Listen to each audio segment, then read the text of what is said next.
Hey, it's Brian Piercy with Real Estate Moto. So bringing you video 3, step 3 in our 5-step process to finding the right property here at the beach, condo, investment property, whatever your goal is.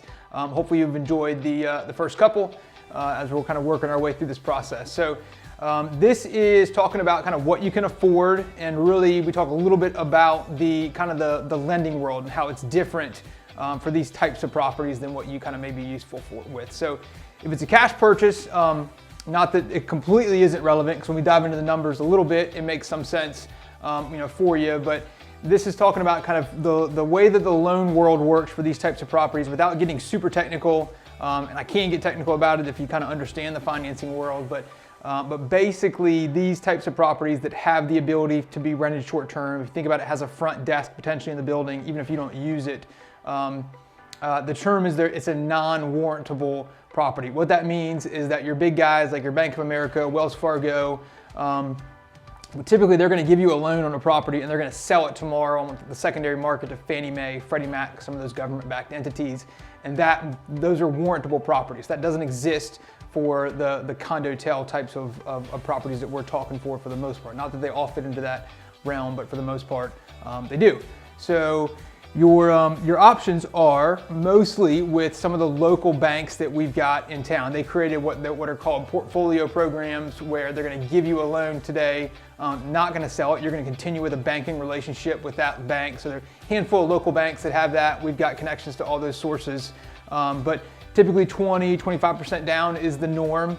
And the whole what you can afford process is more about kind of, you may have an idea in the back of your mind with your financial budget. Hey, I can afford $500 a month, $1,000 a month, whatever that may be. And then even when you connect with the lender, they're going to say, yes, you're approved up to X percentage. It's more about that though. What we do with our clients, we kind of dive into really what you're comfortable with, and then how the income can effectively cover a big chunk of your mortgage. So again, if it's a cash purchase, you're really just looking at the ROI, or just looking at the bottom line number for it, in concert with your personal use kind of taste. From the loan world, we'll kind of jump into this a little bit, and this is just one example of a property we were dealing with the other day with a client. The property itself was $149,000. The gross income was $29,000. For this particular example, it was rented on site. So remember we talked, the previous one, we talked about kind of how involved you want to be. If you're using an off-site company, maybe you're netting 80%. If you're renting it yourself, maybe you're netting 90-95%. So that'll vary a little bit.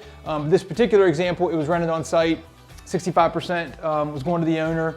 The HOA was $670 a month. Don't let that scare you away too much if we haven't dug into HOAs with you, but covers a whole bunch of different items. $8,000 a year for that. The taxes for this particular property were $1,750 for the year. And so in the end, before we get to kind of the bottom line number, again, if it's a cash purchase, your perfect world, your cash flow is about $9,000 a year. So take your $18,000, subtract out your HOA dues, your taxes, and you got $9,000 a year in your pocket. For this example, if we did an 80% loan, and with ballpark terms, 30%, or 30-year term rates, 5%, give or take, your mortgage is going to be roughly $675 a month, or $8,100 a year. So in this particular example, again, this is with minimal to no personal usage, your positive cash flow, $9,000 a year, was actually going to cover the whole mortgage, for you. So that's why kind of what you can afford it goes way beyond what the lender tells you can afford. What we try to do with our clients is kind of back in the numbers, find what they're comfortable with. In this scenario, hey, after the 20% down, it's basically paying for itself. Again, without, if you come use it for the month of July, it's going to cut into those numbers. But that gives you a quick idea. I mean, what we do is ultimately with our clients, we get to the point where we do this analysis on 5, 10, 15 different properties that are kind of in their kind of list of favorites, and then it kind of helps us point them in the right direction for the right property. So that's a bunch of info kind of all at once. It just kind of scratches the surface and tells you a little bit more about what we do with our clients and kind of how we help them progress to finding the right property here from a cash flow, from a loan perspective. So hopefully look forward to step 4, which is the next video coming up. That's talking about it's finding the right real estate broker, right agent, but really it's more about what are the key things that you need to make sure that they know and understand in the world of second home investment properties, and kind of those key items that they need to have an education on. So look forward to it. Thanks again. It's Brian Pierce with Real Estate Moto.